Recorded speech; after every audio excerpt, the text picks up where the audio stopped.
Today we're going to talk about how you go about purchasing your Manitoba fishing license. First thing, go to the Manitoba e-licensing page here, manitobaelicensing.ca.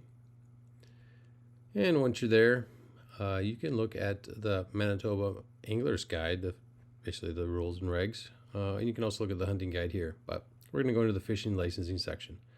Now, if you've been here before, you've already had a customer ID and password. You can enter that here. If you forgot what it is, you can look up your profile by clicking on this link.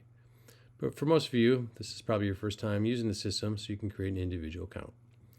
Click that and you can enter your information here.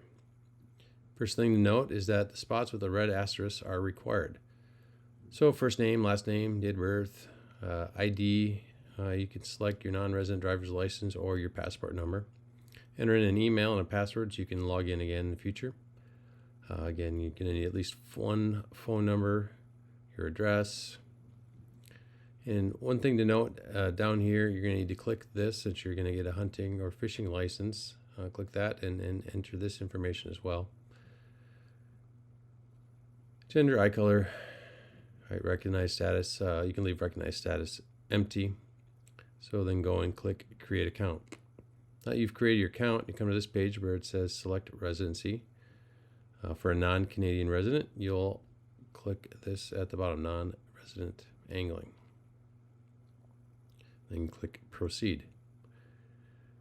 As of 2023, there is no longer a conservation license, so this is the only license that you'll get as a non-Canadian resident. Click purchase, and this is good for 1 year. Go to the cart, and you can choose to donate to the Fish and Wildlife Enhancement Fund if you'd like. Otherwise, click proceed to checkout. Enter in your credit card information here. Click the acknowledgement button and send in payment. Now your receipt will be valid as your fishing license, but you can either print it or keep a digital copy as well. That is now legal in 2023. Have a great time fishing.